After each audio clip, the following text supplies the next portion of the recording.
Ça va? Oui, vous avez bien discuté? Ah oui, hein?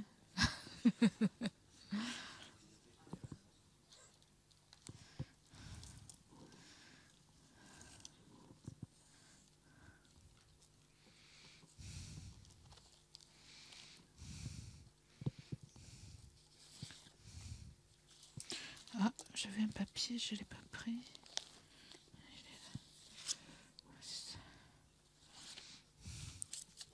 Oui, pour demain matin, donc il y a une personne, hein, tu t'es porté volontaire pour faire la méditation. Est-ce qu'il en faudrait 2 de plus?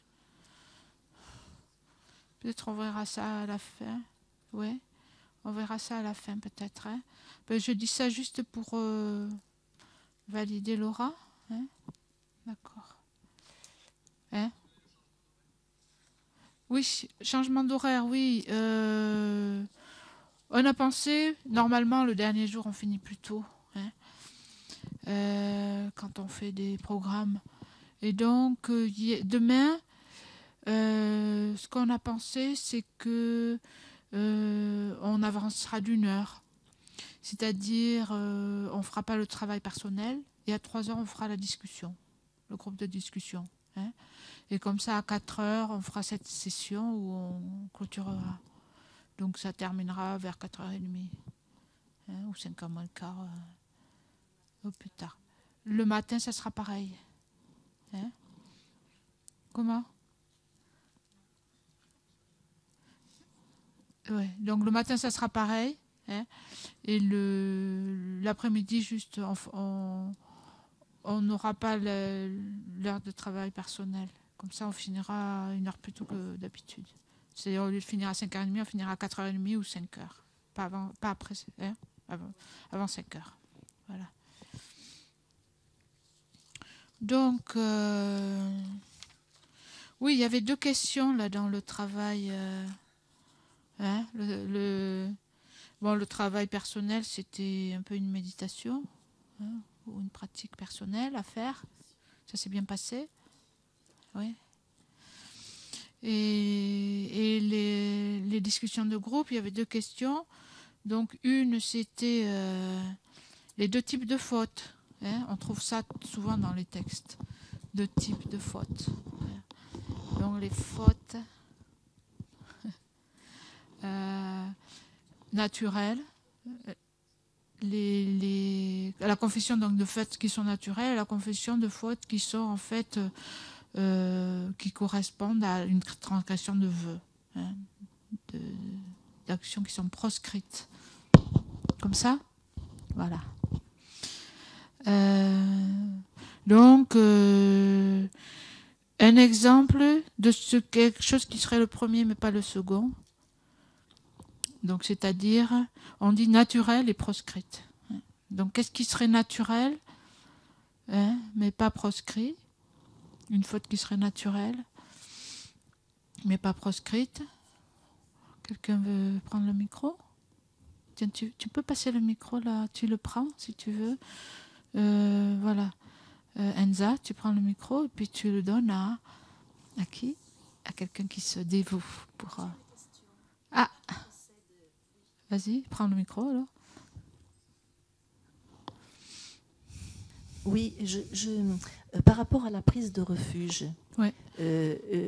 Moi j'ai gardé le souvenir de m'être engagée lors de ma prise de refuge à certaines choses. Oui, par exemple. Certains vœux, mais par exemple pas tuer, pas voler, pas mentir. Alors c'est différent. Quand on prend refuge, il y a des engagements du refuge. C'est-à-dire, on s'engage à suivre certaines conduites et à abandonner d'autres conduites, hein, par rapport au refuge. Il y a le refuge et puis il y a les vœux laïques, hein, qui sont 2 choses différentes. C'est pas la même chose.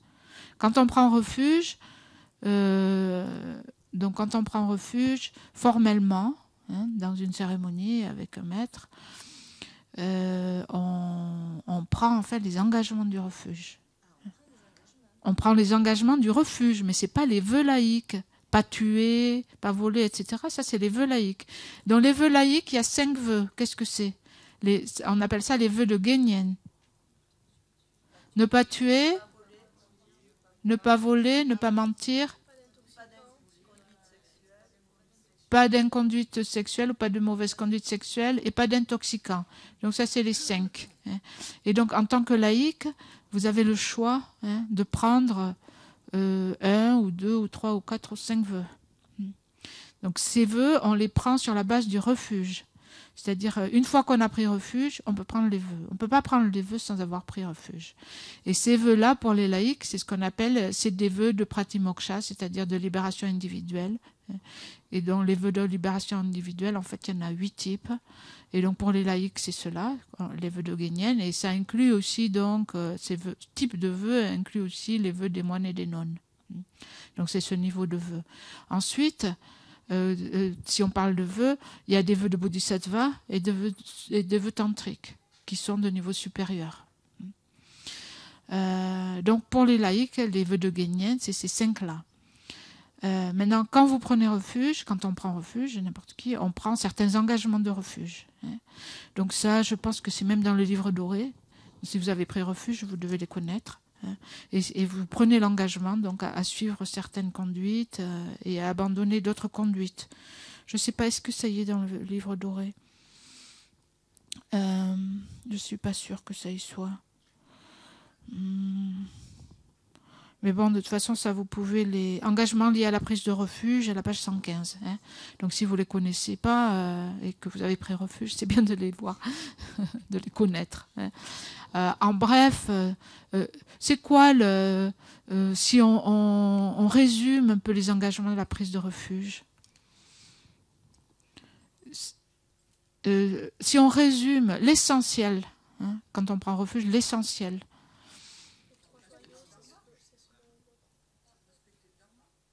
Respecter le dharma. Les 3 joyaux, quoi par les 3 joyaux? Le plus important, c'est les 3 joyaux. On s'en remet qu'aux 3 joyaux.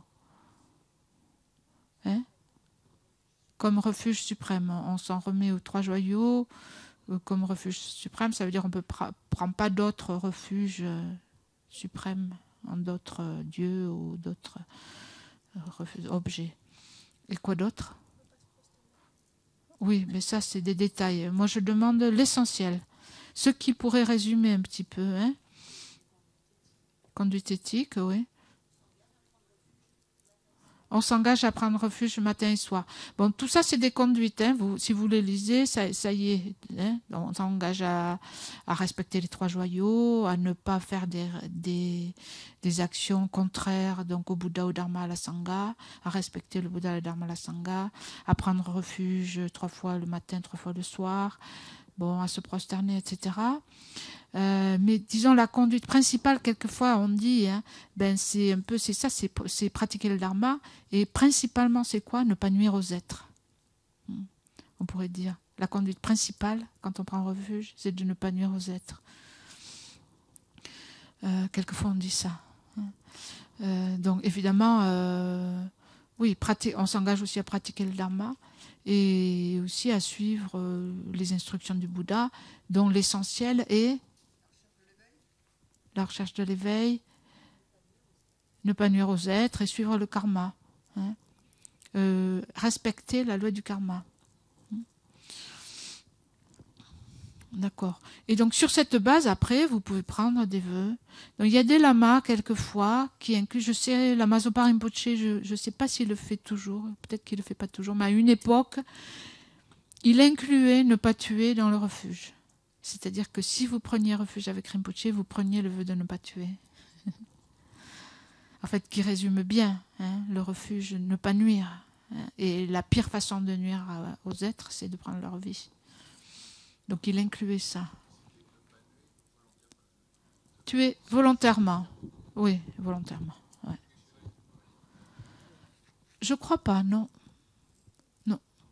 Non, je sais que Rinpoche, il l'a fait à un moment donné, mais là, dernièrement, quand il l'a fait, j'ai pas vu qu'il mettait le vœu de ne pas tuer.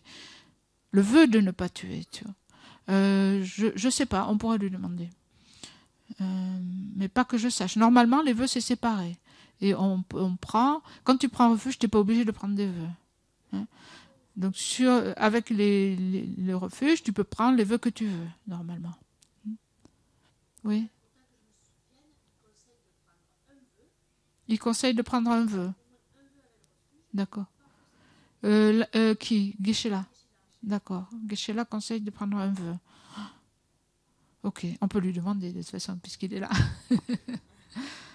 Voilà. Ben oui, parce que si vous avez un vœu, quand on prend les vœux de Guénienne, donc quand vous prenez les vœux de laïcs, c'est pas comme par exemple les vœux des nonnes et des moines, on ne peut pas choisir combien on en prend.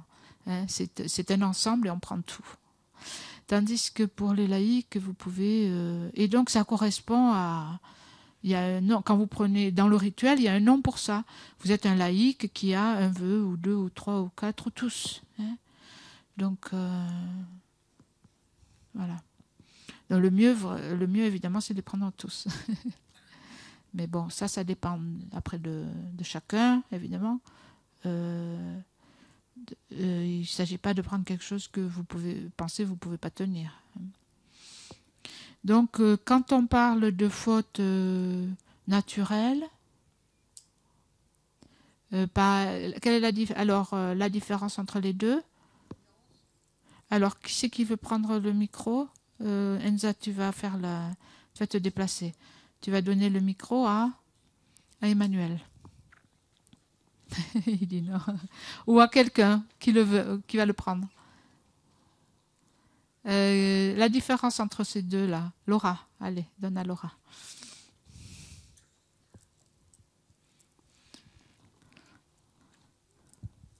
Vert. Oui, c'est vert. Moi, je pensais qu'en fait, l'un, on prenait consciemment les vœux, et l'autre, c'était par exemple les 10 non-vertus qu'on commet. Ça, ceux qui ne sont pas les transgressions des vœux. Donc, les 10 non-vertus, c'était... C'est le premier. C'était des fautes naturelles. Hein. Donc, ce sont des fautes qui sont naturellement négatives. Hein. Des actions qui sont naturellement négatives. Par exemple, prendre la vie, hein, c'est négatif, naturellement, parce que ça nuit. Hein. Mentir, prendre les biens d'autrui, les mauvaises conduites sexuelles. Hein. La convoitise, les paroles blessantes, les paroles qui divisent, voilà. Les vues fausses, tout ça, donc c'est naturellement négatif. Ça fait partie du premier type. Le deuxième type, c'est les fautes qui sont proscrites. Hein. Alors ça, c'est quoi? C'est quand on prend les vœux. Voilà. Donc c'est une faute par rapport à un engagement qu'on a pris. Hein. Donc quelque chose qui serait... tu peux me donner un exemple de l'un ou de l'autre ou... On avait vu qu'il y avait des vœux, par exemple, où on mettait pas de parfum, on mettait pas d'ornement, ou sinon on mangeait pas de choses solides après-midi. Et ça donc voyons, si par exemple quelqu'un qui a un vœu, tu as pris le vœu de ne pas tuer. Oui. Donc, si par exemple tu tues un animal, si tu tues un animal volontairement, tu as un moustique et puis vraiment il t'embête. Hein, et alors, qu'est-ce que c'est? C'est très mal. Hein? Et c'est les deux vœux c'est les deux fautes. Voilà, c'est à la fois une faute naturelle et à la fois une faute proscrite. Hein. C'est une transgression de vœu. Hein. Maintenant, quelqu'un qui n'a pas pris le vœu de tuer et qui fait la même action, là, c'est juste une faute naturelle. Ça, c'est une faute naturelle, mais c'est pas une faute proscrite parce qu'il n'a pas pris le vœu, donc il n'a pas transgressé de vœu. Hein. Donc après, une faute qui serait proscrite, hein, mais pas naturelle. Par exemple, pas danser ou pas écouter de musique. Voilà. Donc quelqu'un... une faute qui serait proscrite, mais pas naturelle. Une faute. Attends, non, mais continue. C'est elle qui a le micro. Boire de l'alcool. Oui, boire de l'alcool, mais continue dans ton idée. Une faute proscrite, quelque chose qui serait une faute par rapport à des vœux, mais pas naturelle. Oui, il y aurait boire de l'alcool, mais aussi danser. Est-ce que danser, c'est négatif? Bon, tout dépend toujours de la motivation. Donc, Mais est-ce que c'est une faute naturelle de danser? je pense pas. Mais Non, danser, c'est pas une faute naturelle. Est-ce que boire de l'alcool, c'est une faute naturelle? Oui? Est-ce que de boire de l'alcool, c'est une faute naturelle? Voilà. Donc, c'est pas une faute naturelle de boire de l'alcool. En soi, boire de l'alcool, c'est pas négatif en soi. Le fait de boire, hein. Le fait de danser, le fait de chanter, le fait de porter des bijoux, tout ça, ce sont pas des fautes naturelles. Ce sont des fautes, si on a pris des vœux, hein, si on a pris des vœux et qu'on s'engage dans ces actions-là, c'est une faute par rapport à nos engagements. Mais naturellement, on ne peut pas dire que danser, chanter, faire de la musique, etc., boire de l'alcool, que ça soit négatif. C'est pas négatif par nature. Non. Ce qui a, si tu veux, bon, non, tu crois que c'est négatif de boire de l'alcool? Non, boire de l'alcool, c'est pas négatif. Ce qui est négatif, si tu veux, c'est que ça met dans des états d'esprit. Pourquoi on ne boit pas d'alcool? Hein, parce que ça nous met dans des états d'esprit où après, on n'a plus de retenue et donc après, on peut s'engager dans des actions. Voilà, c'est pour ça. Mais le fait lui-même de boire de l'alcool en soi n'est pas non vertueux. Hein. Mais oui, c'est quelque chose qui peut nous entraîner à faire. Vous connaissez l'histoire du moine? Hein, certains d'entre vous la connaissent. Hein, non? Tous, vous la connaissez pas tous. Vous la connaissez sûrement, vous vous en souvenez plus. C'est l'histoire d'un moine en fait qui était dans une situation telle que il y avait une femme un peu qui l'avait coincé et en fait elle faisait du chantage. Elle lui disait si tu commets pas une de ces 3 actions, je vais me tuer. Hein. Et donc vraiment il fallait qu'il fasse quelque chose pour empêcher qu'elle se tue. Hein. Et donc elle lui avait dit soit tu bois l'alcool, hein, soit tu tues une chèvre, soit tu couches avec moi. Hein. Et alors il s'est dit, ben, je suis moine, je peux vraiment pas tuer. Enfin, je peux pas coucher avec elle parce que sinon je serais plus moine. Hein. C'est un des vœux racines des moines et des nonnes. Hein. Parmi les vœux, il y a des vœux, bon, parmi les vœux des moines et des nonnes, on a de très nombreux vœux. Hein. Et donc il y a des catégories dans ces vœux-là. Il y a des vœux qui sont plus lourds, il y a des vœux qui sont moins lourds, il y a des vœux qui s'appellent des défaites. Hein. Et une défaite, ça veut dire que si quelqu'un commet une défaite, un moine ou une nonne qui commet une défaite, ça veut dire qu'il est plus moine ou nonne. Donc ça en fait partie. Donc la chasteté. Hein. Donc dans les relations sexuelles, c'est vraiment, il est fini. L'autre, c'est tuer la chèvre. Donc, tuer la chèvre, en fait, ça ne veut pas dire qu'on perd son ordination, mais c'est quand même grave. Hein. Donc, il s'est dit, je vais boire, le moins grave, c'est boire. Hein. Donc, il s'est mis à boire, et puis finalement, il a tué la chèvre et il a couché avec la femme. Donc, voilà. Donc, c'est pour ça qu'il ne faut pas boire. Parce qu'après, on ne sait plus ce qu'on fait. Hein. C'est la source de nombreuses fautes. Hein. C'est ça qu'on dit quand on prend les préceptes. Hein. Je m'abstiendrai de boire de l'alcool, source de nombreuses fautes. Hein. En soi, ce n'est pas naturellement négatif, mais c'est négatif par rapport à des vœux que l'on a pris. Voilà. Et donc, une faute naturelle qui ne serait pas proscrite, oui, on l'a dit déjà. Par exemple, quelqu'un qui n'a pas de vœux hein, et qui commet une faute, par exemple, qui tue ou qui vole. Hein. Est-ce qu'un chat, par exemple, qui tue une souris, est-ce qu'il commet une faute? Non, mais tuer, c'est une faute naturelle. Est-ce que c'est une faute naturelle pour un chat de tuer une souris? Hein? Alors, qui c'est qui dit que c'est une faute naturelle pour un chat de tuer une souris? Ben, levez la main. Il y a des gens qui ont peut-être des avis différents. Hein. Qui c'est qui dit que c'est pas une faute naturelle pour un chat de tuer une souris? Hein? Il y en a qui s'abstiennent. Hein. Oui, ben, il y a des gens quand même qui disent que c'est pas une faute naturelle pour un chat de tuer une souris. Tu vois. Donc les chats, ils accumulent pas de karma. Si. Et donc tuer une souris pour un chat, c'est pas un karma. C'est un karma positif ou négatif? Négatif. Ah. Donc c'est une faute. Si c'est un karma négatif. Hein, c'est tuer. Mais il y a conscience ou pas, l'action, elle est là.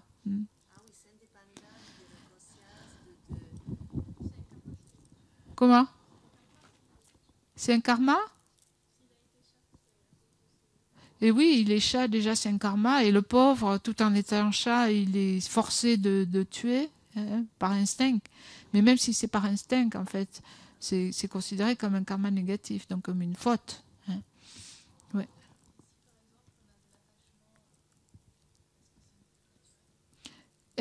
Si on a de l'attachement, je répète, oui, il faut prendre le micro quand tu parles. Tiens, vas-y, répète au micro. Hein? Oui, donc, si par exemple on commet une action par attachement, est-ce que c'est une faute naturelle? Si c'est oui. Si on éprouve de l'attachement, si on... Oui.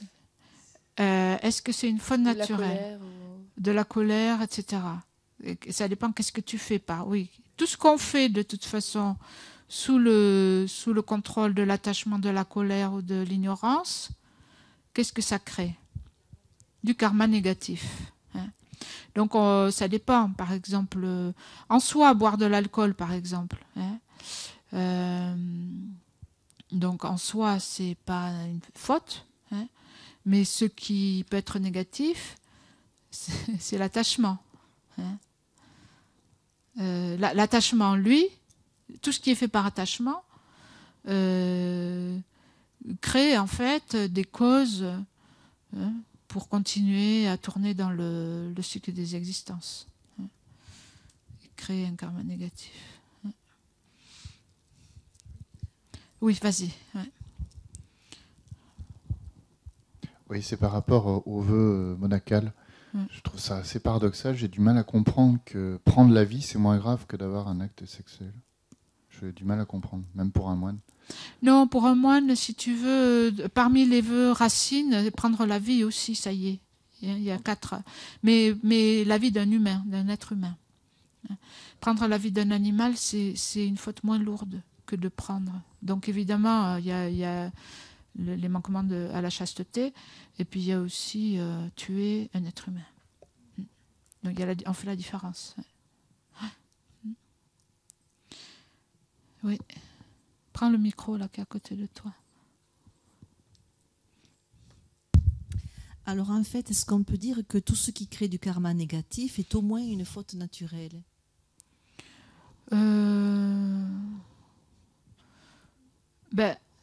Je sais, pas forcément, non. Enfin, l'action elle-même n'est pas forcément considérée comme une faute naturelle. Tu vois. Par exemple, le fait lui-même de... L'action elle-même n'est pas forcément négative, mais le fait de faire une action par attachement, par exemple, aller travailler, hein, ou je sais pas moi, prendre soin de quelqu'un, hein, ou s'occuper de quelqu'un avec attachement. Hein. L'action elle-même n'est pas négative par nature, mais c'est la motivation qui fait, hein, souvent la motivation va teinter l'action, et qui va faire que l'action c'est du dharma ou c'est pas du dharma. Bon, ça rejoint la discussion sur la deuxième question qu'on avait posée. Hein. La deuxième question, c'était, bon, Geshe-la en a parlé pendant l'enseignement.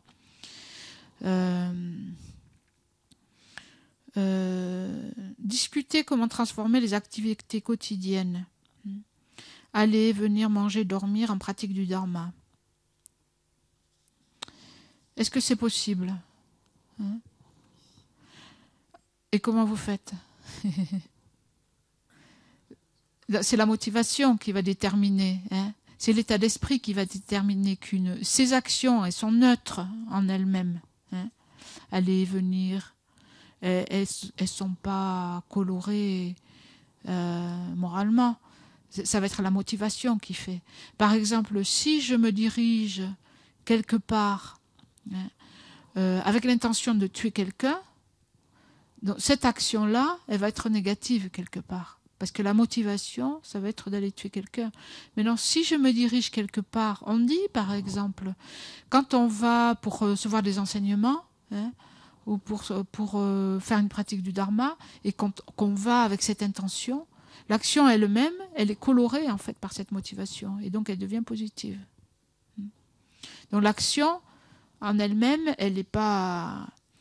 Donc c'est comme ça qu'il y a des actions aussi, par exemple, boire de l'alcool.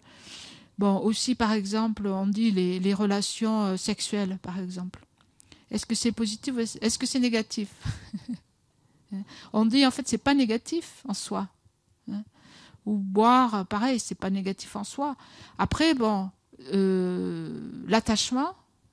Après, par exemple, pour les laïcs, ça c'est pareil. Donc c'est pas des fautes naturelles, c'est des fautes proscrites pour des personnes qui ont des vœux. Mais pour des laïcs, c'est pas négatif, mais c'est pas négatif dans la mesure où ça crée pas de tort. Après, si on s'engage dans des actions, des conduites sexuelles qui créent du tort, donc ça va être négatif. Si on a des vœux laïques, donc il y a ce qu'on appelle les mauvaises conduites sexuelles. Et donc si on s'engage dans des mauvaises conduites sexuelles, on brise nos engagements. Après, l'attachement. L'attachement, c'est une perturbation. Donc toutes les actions, ça dépend de la motivation avec laquelle on fait l'action. Voilà. Donc toutes les actions faites par attachement, le résultat, on dit, le résultat c'est négatif. Puisqu'on dit en fait, oui, les résultats en fait pour renaître dans des royaumes de souffrance ou les royaumes inférieurs, c'est des actions qui sont faites avec des fortes perturbations. C'est clair? Vas-y. Ouais, vas-y. Non, j'en reviens au chat parce que je voudrais comprendre. En fait, pourquoi c'est une faute négative pour le chat, le fait de tuer. C'est parce que même si parce que moi j'ai dit non parce que je partis du principe que c'est son instinct et qu'il n'était pas responsable quelque part. Mais en fait, il poursuit, il a l'intention de tuer quand même. C'est ça? Est-ce que c'est ça qui en fait une faute? Il doit avoir l'intention de tuer. Aussi, il y a le fait, si tu veux, tu as dit il n'est pas responsable. Mais la responsabilité, je veux dire, qu'est-ce que c'est, tu vois? Ouais. Est-ce qu'on est, tu vois, on est tous sous... Quand on tue, oui, même si on le veut, on est sous le contrôle de quoi, tu vois? On est sous le contrôle. Tu peux dire, oh, il n'est pas responsable parce qu'il était fou, ou alors il était aveuglé par la haine, tu vois? Le chat, les animaux, tuer, c'est prendre la vie. Donc c'est négatif, tuer, de prendre la vie. Il y a quand même de la souffrance. Donc il y a création de souffrance. Bon. Après, c'est vrai que l'animal, le fait que ce soit un instinct, si tu veux, ça n'enlève pas le fait que l'action est négative. Après, le fait qu'il soit né en tant qu'animal avec l'équipement, on dirait, avec un corps d'animal, fait que, par la force des choses, il va faire des actions sur lesquelles il n'a pas de contrôle. Mais nous, c'est pareil, on est des êtres humains. C'est pour ça qu'on dit que la naissance en tant qu'être humain, on dit un corps humain. Quand on dit un corps humain, il faut bien traduire en termes. C'est pas juste le corps, on en parlait l'autre jour. C'est en fait une vie humaine, une existence en tant qu'être humain avec tout ce qui va avec. Donc on a plus de conscience, donc on a plus le choix, justement. Mais quand même, on a un certain équipement. On est des êtres, par exemple, du royaume du désir. C'est-à-dire qu'on est mu par le désir. Et que tout ce qu'on fait, c'est contrôlé par l'attachement, le désir, etc. Donc aussi, là, tu pourrais dire, on n'est pas responsable. Mais bon, la différence, c'est qu'on a plus d'intelligence dans le sens de discriminer. Donc on peut comprendre. On peut comprendre, par exemple, que tuer, c'est négatif. Tandis que le chat, il ne peut pas le comprendre. Et c'est dû au fait qu'on est né dans un certain état d'existence. Et donc ça fait partie aussi de la précieuse renaissance humaine. Le fait de pouvoir comprendre. Imagine les animaux, tu vois. Les animaux, ils sont obligés. Et un chat, par exemple, tu vas pouvoir lui dire... lui répéter pendant 100 ans que c'est pas bien, qu'il faut pas tuer les souris. Oui, Yves, prends le micro, s'il te plaît. pour la majorité des êtres humains, tuer des animaux, c'est normal. Ce qu'on fait massivement. On pêche 1000 milliards de poissons par an. On tue massivement, on élève massivement, et la plupart ne comprennent même pas. On voit quand on milite pour le végétarisme et qu'on fait des actions, les gens ne comprennent pas. Même qu'on puisse se dire, c'est pas bien de tuer un animal pour se nourrir. Mais même souvent quand... oui. Mais bon, il y a des gens qui sont végétariens aussi et qui considèrent pas. Mais ça, c'est... Oui. Beaucoup sont comme les chats, c'est-à-dire ils oui, mais ils sont pas vraiment comme les chats, parce que si tu veux, un être humain peut quand même comprendre. Moi, par exemple, avant d'être bouddhiste, ça m'est arrivé, par exemple, de pêcher, ou pas beaucoup, mais ça m'est arrivé de tuer des poissons, par exemple. Parce que, on m'a jamais dit que tuer des animaux, c'était négatif. On m'a jamais dit ça. On m'a justement dit que oui, au contraire, les animaux, ils étaient là pour être mangés, et donc c'était normal de les attraper, de les tuer. C'est normal, ça fait partie des valeurs. Mais par contre, un être humain, on n'est pas comme des chats, parce qu'à partir du moment où on m'a dit, que tuer même un animal, c'est négatif, ça m'a fait réfléchir et je l'ai accepté. Donc, il y a quand même une intelligence discriminative différente que celle d'un chat. Oui. Tu prends le micro, s'il te plaît.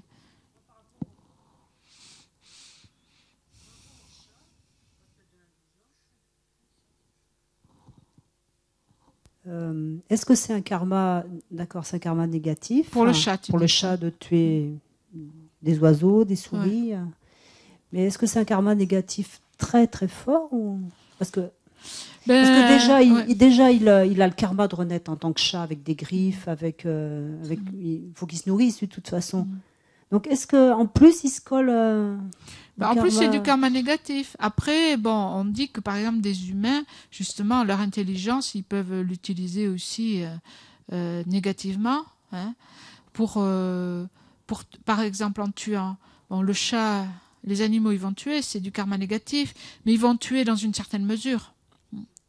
Ils vont tuer parce qu'ils ont faim, donc ils vont pas tuer par passion, par exemple, ou par comme des humains, par exemple, qui peuvent décimer des millions de personnes ou inventer des moyens pour tuer encore plus ou pour torturer, etc. Ça, on ne trouve pas chez les animaux, par exemple. Donc ça, c'est une utilisation de l'intelligence humaine dans le négatif. Et c'est ce qu'on dit. L'intelligence humaine, on peut l'utiliser à bon escient ou à mauvais escient et faire en fait commettre plus de négativité justement qu'un animal, parce qu'aussi on a la responsabilité. Ils ont aussi on a plus de responsabilité quelque part qu'un chat. Ouais. Donc un chat c'est négatif, mais ça veut pas dire que quelqu'un d'intelligent peut pas, tu vois, comme un être humain qui est censé être intelligent, peut utiliser son intelligence pour créer encore quelque chose d'encore plus négatif.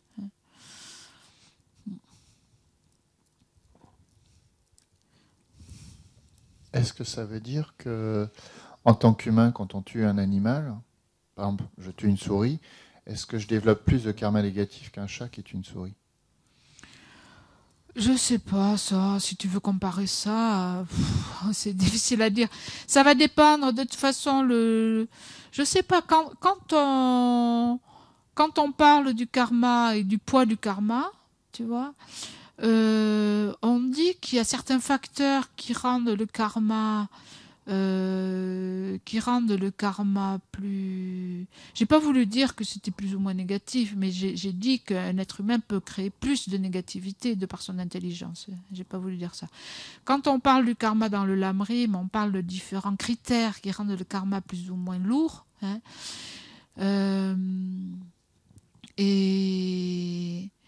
Et donc, c'est la motivation, c'est l'objet, c'est aussi si on a des vœux ou pas, par exemple en tuant, si on inflige de nombreuses souffrances, par exemple en torturant, tuer en faisant souffrir beaucoup, longuement, etc. C'est plus négatif que de tuer, disons, proprement, sans faire trop souffrir. Mais on ne parle pas des animaux, par exemple.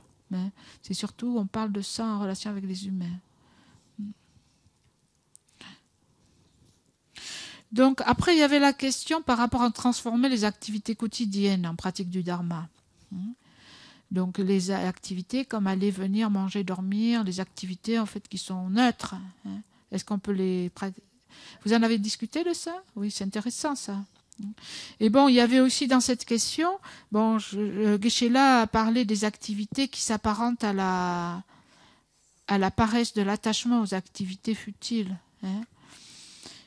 Donc, dans la paresse, quand on parle de la paresse, ça vient aussi quand on parle par exemple de la perfection, de la persévérance ou de l'effort joyeux. L'effort joyeux, c'est l'effort dans la vertu. Mais l'effort à des activités qui sont pas faites par attachement que pour le bien de cette vie, c'est considéré comme de la paresse, un style de paresse. C'est classé là-dedans. Et c'est des activités qui sont faites par attachement, donc aux choses de cette vie, des activités futiles comme par exemple amasser des biens, prendre des loisirs, aller se promener, donc le jeu par exemple, le jeu, le business, par exemple faire du business, faire de l'argent, etc. Et donc mettre beaucoup, s'évertuer à ça, faire beaucoup d'efforts envers ça. Et donc dans ce contexte, c'est classé comme paresse, parce que en fait, l'effort joyeux, c'est l'effort dans la vertu. Et donc, est-ce que c'est possible de transformer ces activités en pratique? Oui, certaines, ouais, pas toutes. Il y a des activités qui vont être, par exemple, faire du business et entuber les gens. Donc ça, c'est négatif. Donc si c'est des actions négatives, il n'y a pas moyen de les... Par exemple, je pense que c'est dit dans l'enseignement aussi, par exemple, faire du business avec, par exemple, qui a des activités qui ont lieu avec l'armement, avec les armes, ou avec tuer des êtres, faire du mal aux êtres. Il n'y a pas moyen de le transformer. Mais les autres, oui. Quelqu'un veut dire quelque chose?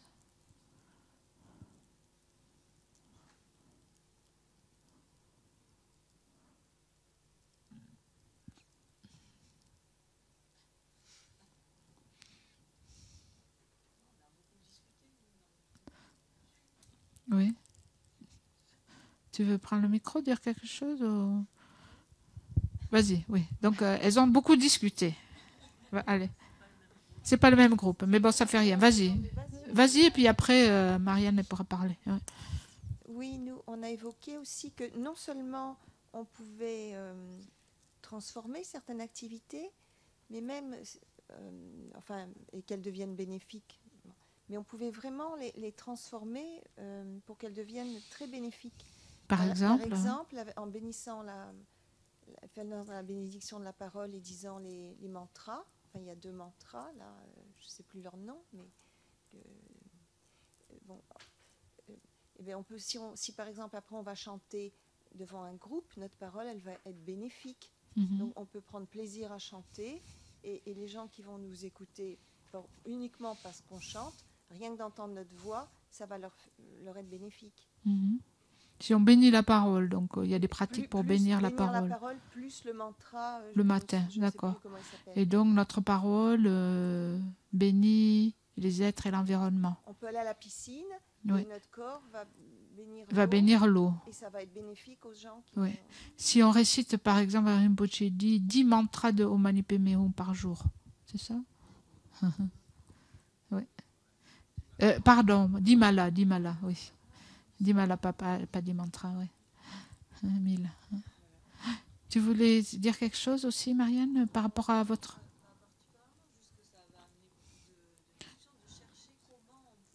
De chercher comment on pouvait, ça a amené des discussions, oui. Est-ce que vous voulez partager comment, justement? Est-ce que quelqu'un... comment on peut... Des idées que vous avez eues, que vous voulez partager? S'il n'y en a pas, ça va. C'est juste... Oui, Régis. Tiens, donne le micro à Régis.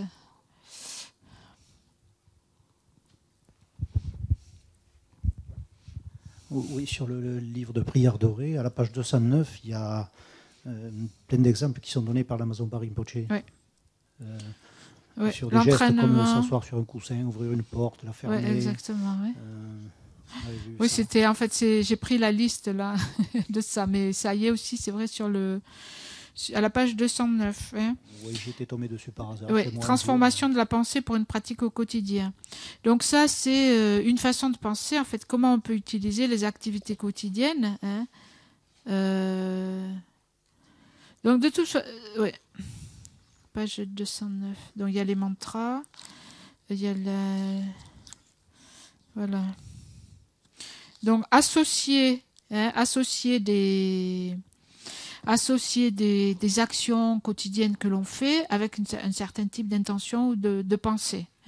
Bon, de toute façon, déjà le matin, quand on établit la motivation pour la journée, on établit, parce qu'on dit, en fait, il y a deux types de motivation. Il y a la motivation causale et la motivation au moment de l'action. Dans la motivation causale, c'est au début de la journée, on peut se dire que tout ce que je vais faire aujourd'hui, je le fais pour le bien des êtres. Toutes mes actions, même aller, venir, tout ça, tout je le fais pour le bien des êtres. Et donc, ça, c'est la motivation causale. Et ensuite, au moment de l'action, si on peut se rappeler, même tout ce qu'on fait, de dire je fais ça pour le bien des êtres. Donc ça, c'est une façon.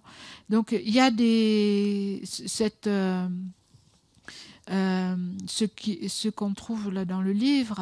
Et bon, moi, j'avais pris la feuille parce que on fait quelquefois des retraites avec la Maso Rinpoche, les retraites de la lumière du sentier aux États-Unis justement. Et donc, au début, dans les retraites, Rinpoche a vraiment insisté. Il a dit c'est quelque chose que je veux que tout le monde pratique. Bon, je ne sais pas si beaucoup s'y sont mis vraiment. Mais bon, quand j'ouvre la porte, quand je ferme la porte, par exemple, quand j'ouvre la porte, par exemple, j'ouvre la porte de l'éveil, de la libération pour faire entrer tous les êtres. Quand je ferme une porte, je ferme la porte des renaissances inférieures pour que les êtres n'y naissent pas. Quand on va, quand on vient, quand on s'assoit, quand on se lève, quand on se couche, etc. Pour toute action, en fait, il peut y avoir une pensée. Donc c'est difficile de tout appliquer. Mais moi, je dois dire, je n'y arrive pas beaucoup. Mais quelquefois, je me disais, bon, allez, maintenant tu vas prendre une ou deux actions simplement et essayer. Mais ça ne va pas très loin. Mais par exemple, quand on lave quelque chose, quand on se lave, quand on se brosse les dents, etc. Donc ça, c'est une façon de faire. Pour se souvenir, en fait, toujours d'œuvrer pour le bien des êtres, purifier les êtres, accumuler pour les êtres, les libérer, etc. Donc ça, c'est une façon.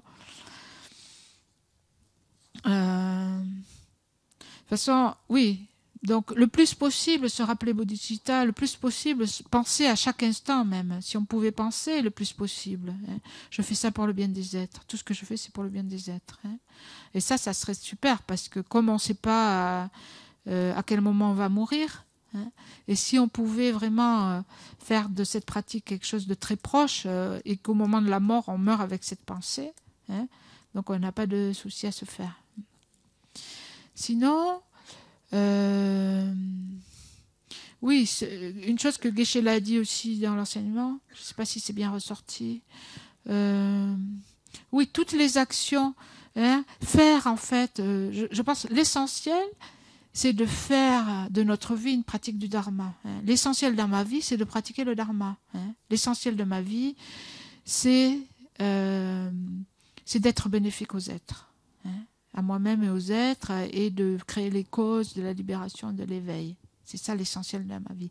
Donc tout ce que je fais, attends une seconde. Tout ce que je fais, on peut le rapporter à ça. Donc pour pratiquer le Dharma, j'ai besoin de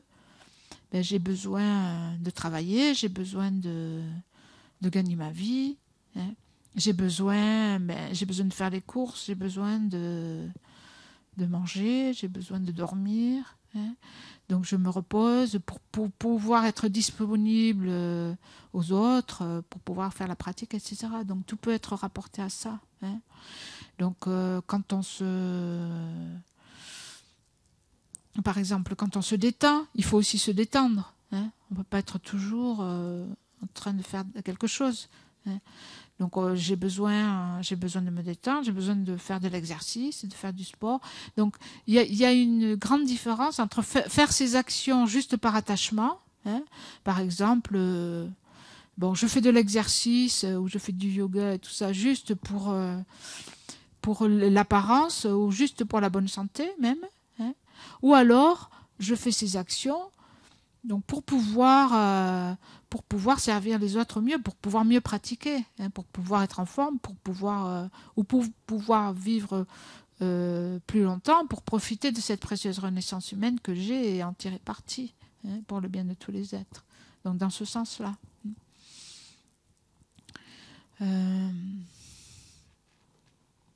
Ouais. Et bon, par exemple, des actions, et puis donc lié à la motivation.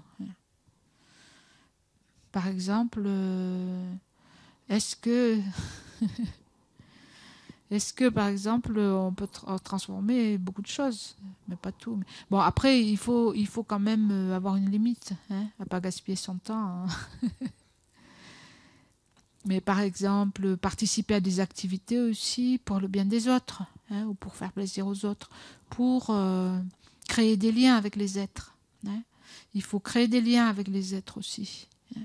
Donc quelquefois, il y a des activités, on n'a pas forcément besoin ou envie d'y aller, mais bon, on y va pour faire plaisir aux êtres, pour se rapprocher d'eux, hein. En faisant des prières aussi. Bon, c'est les activités des bodhisattvas, en faisant des prières, que grâce à ce lien, hein, je leur serai bénéfique, même dans des vies futures, je pourrai leur apporter le dharma, leur montrer la voie pour se libérer, etc. Il y a une prière par exemple qui dit, quand on bénit la nourriture et qu'on mange, on dit je mange pour nourrir les parasites ou tous les bactéries, les êtres vivants qui sont dans mon corps, et grâce à cette connexion, hein, puissais-je leur apporter le dharma dans des vies futures, hein, par exemple, des choses comme ça. Ouais. Micro, ouais.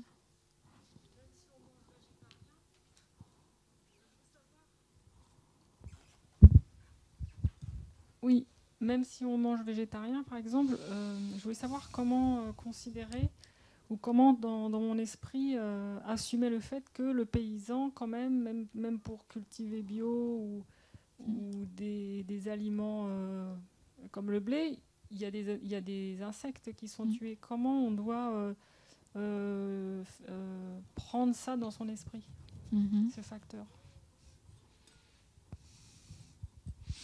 Quand on mange, par exemple, ou quand on consomme quelque chose, c'est bien d'avoir la gratitude, hein, de voir que ce qui est dans notre assiette, par exemple, c'est pas arrivé comme ça tout seul, hein. Y a beaucoup de gens qui ont mis leur énergie, hein, on le doit à la bonté des autres, donc c'est bien de penser à l'interdépendance et au fait que, en fait, tout ça, développer la gratitude pour les êtres qui ont fourni l'effort, le travail, etc. Penser aux êtres qui ont souffert et développer la compassion pour ces êtres, hein. Et on peut faire des prières, développer la compassion. De toute façon, et penser de toute façon, c'est pas possible de vivre sans quelque part avoir aussi dans tout ce dont on jouit et on a besoin, il y a des êtres qui souffrent par la force des choses, hein, puisqu'on est dans le cycle des existences et qu'on ne peut pas éviter ça. Voilà. Sinon, on peut... En fait, pendant que vous étiez en train de faire la discussion, moi je suis allée voir Geshe-la. Et j'ai dit, Geshe-la, on va discuter, nous. Ils sont en train de discuter en bas, et nous on va discuter. Et donc j'ai amené un peu les sujets. Et donc je parlais de regarder la télé, parce que hier soir j'ai regardé la télé.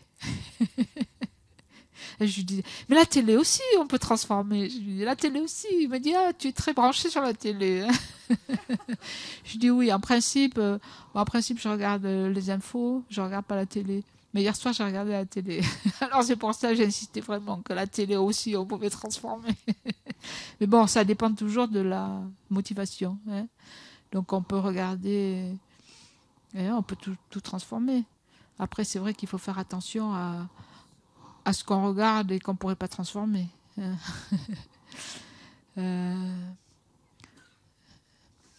Mais bon, c'est comme un peu Lama-Zopa Rinpoche qui disait en fait, toutes les chaînes, c'est le même programme. Toutes les chaînes, c'est le lamrim.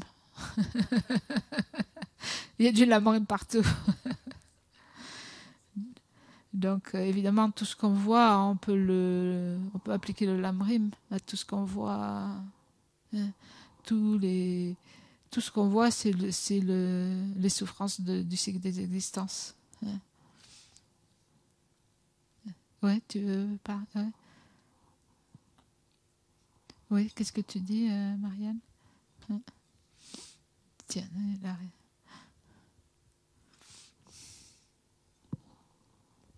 Mais dans le groupe, on a parlé de ça, en fait, du cinéma, des jeux vidéo, de tout ce qu'on pouvait regarder différemment, enfin, comment on pouvait l'intégrer et tourner notre esprit pour que ça devienne quelque chose de plus vertueux. Et par rapport au cinéma, où c'était ça aussi, c'était de se dire qu'on pouvait explorer le dharma à travers ce qu'on regardait, observer les perturbations mentales, par exemple, quand on va voir un film et qu'on regarde des gens qui se déchirent ou qui... Voilà. Et les jeux vidéo, alors, comment vous transformez? Je crois que Manu, il a trouvé Allez. un moyen de transformer les choses. Allez, voyons. Manu, il a trouvé un moyen. Tu veux l'exposer? Non, mais moi, je lui disais par rapport, et c'est ce que tu m'as répondu, c'est pour ça que je peux en parler quand même, c'est que c'était une manière d'observer où il en était dans sa pratique, parce que du coup, il a diminué son addiction.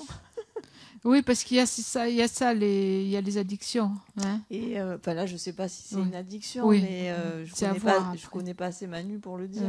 Mais dans ce qu'il décrivait, ça pouvait être observer justement où il en est dans sa pratique du dharma pour pouvoir observer les modifications qu'il y a eu depuis qu'il jouait je ne sais pas combien d'heures par jour et que là, du coup, il fait en sorte de faire d'autres choses. Ouais. Voilà. Et qu'est-ce qu'on fait, par exemple, par rapport à ce genre de comportement addictif, quand on a, par exemple...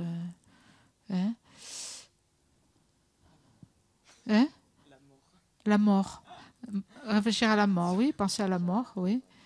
Oui, et alors, voyons. Par exemple, un comportement comme ça, addictif, on dit ça en français? Oui. D'accord, très bien.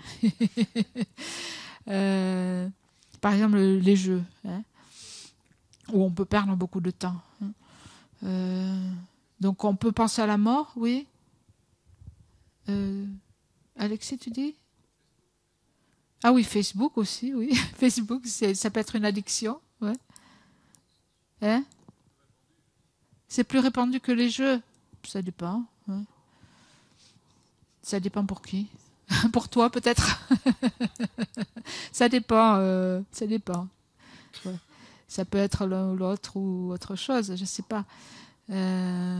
Et alors, bon, oui, réfléchir à la mort. Oui, vas-y, Manu.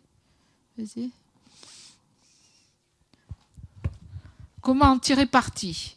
Ou comment en faire quelque chose de positif? Non, ça, j'ai pas trouvé, en fait. T'as pas trouvé?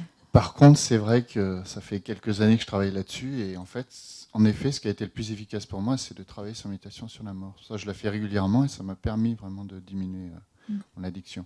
Elle n'est pas complètement éteinte, il y a encore des empreintes, c'est-à-dire que je ne suis plus vraiment attaché. Ça ne me manque pas quand j'en fais pas, mais c'est des habitudes qui, de temps en temps, viennent. Je sais pas pourquoi. Ouais. Alors, des fois, j'essaye de m'arrêter et de me dire, alors, pourquoi je fais ça? À quoi ça sert? Est-ce que ça va me servir plus tard? Non. Évidemment, la réponse est non. Et du coup, à force, c'est vrai que ça me... Mais les empreintes sont là, quand même.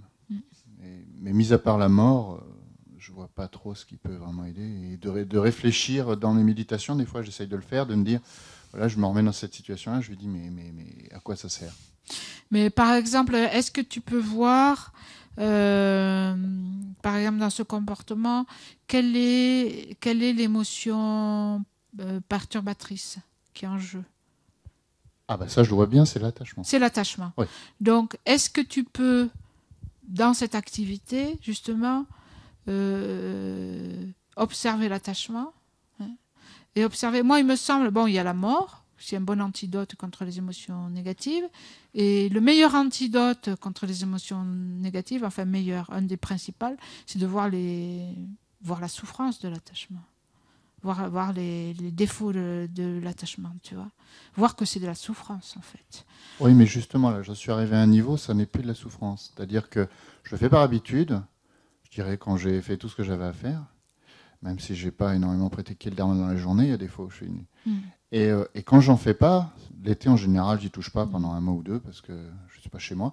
Ça ne me manque pas, donc c'est pas un attachement très fort, mais je l'ai diminué, il était très fort, et au fur et à mesure, grâce à... Parce que bon... Enfin, moi, je vois qu'est-ce qui peut aider. Bon, il y a la méditation sur la mort, mais il y a aussi le fait, si tu veux, que bon, quand tu es dans l'action, oui, voir la futilité, voir la souffrance, en fait, tu vois. Bon, on peut faire ce genre d'action par même Facebook, ça peut être positif, Facebook, hein, par exemple. Ou même faire des jeux. Faire des jeux, ça peut être... pour se détendre. Ça peut être, si tu veux, tu fais des jeux, ça te fait décrocher. Si tu as une activité qui est stressante, tu vois, ou tu as un travail qui est stressant, tu as besoin de te détendre, tu vois. Donc, il y a plusieurs façons de se détendre. Mais bon, faire des jeux, par exemple, pendant un certain temps, ça peut entraîner une certaine détente. Donc, on peut le faire, par exemple. Bon, je me détends. Bon, c'est pas, ça fait de mal à personne. Je me détends pour pouvoir mieux continuer, pour se reposer. Hein. Bon, Facebook, c'est pareil. Il peut y avoir des intentions positives dans Facebook. C'est un outil. Ça dépend ce qu'on en fait après. Mais après, bon, ça peut, par exemple, des jeux, tu peux être amené, bon, tu perds beaucoup de temps finalement, hein, parce que tu es accro, et en fait, c'est de la souffrance, non ? Et si tu vois la nature de cet esprit, et de cet esprit d'attachement, en fait, où tu es accro, où tu n'arrives pas, il y a une dépendance, où tu perds beaucoup de temps, ou aussi l'état d'esprit lui-même, il est souffrance. Non, tu crois ? C'est possible ? Oui, mais je le ressentais très fort avant, voilà. Maintenant je me suis quand même vraiment détaché. D'accord. Et du coup, je ne ressens plus vraiment cette souffrance. Je vois que c'est pratiquement plus l'attachement, c'est plus des empreintes, des habitudes. Ouais. Je me retrouve devant l'écran et puis... Toc.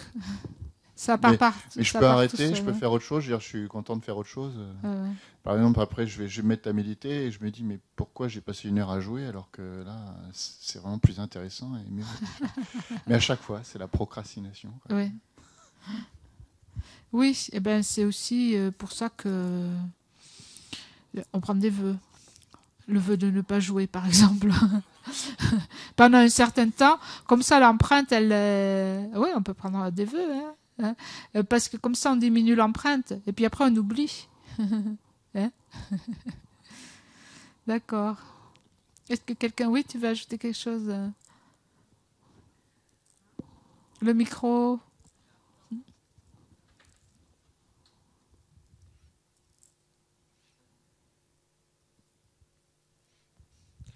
J'avais pensé la mort en premier, mais aujourd'hui, par le passé, j'ai connu des addictions beaucoup plus puissantes. Et en fait, c'est par les lectures des maîtres en premier.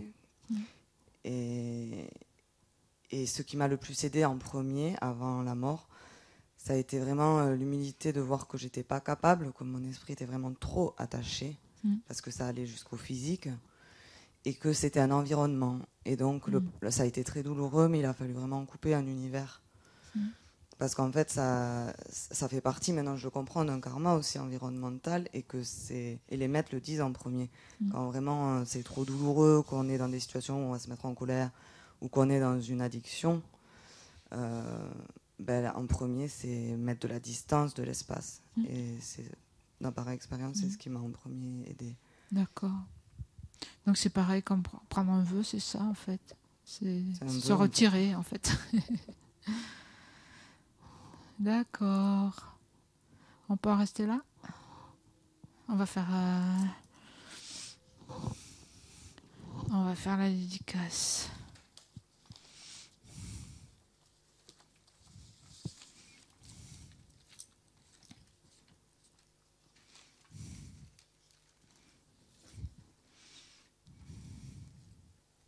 page 91.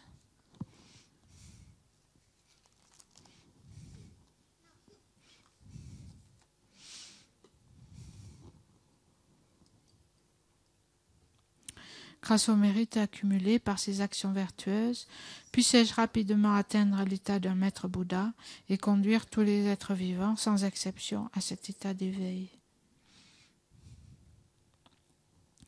Puisse le joyau suprême de la bodhicitta naître là où il n'est pas né, ne pas dégénérer là où il est déjà né, mais s'accroître de plus en plus.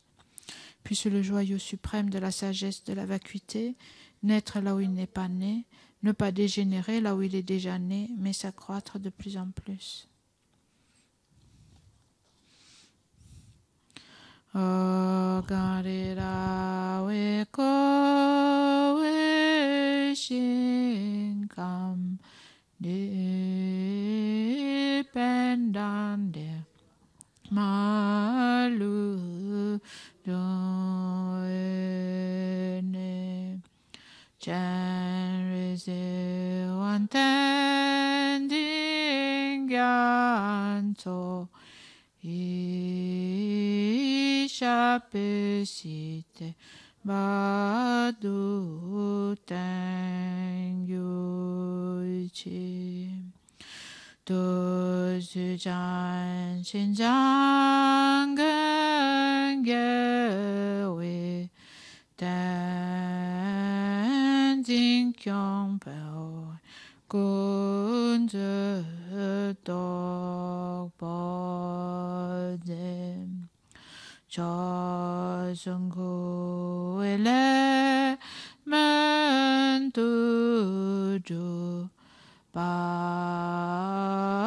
da so du che gan du sha dan sho do ni ni Jésus du juk pe lan chi che se ze gan chen dan de gan cha na pe mo ten ding gan so la se wa de so she de londo so.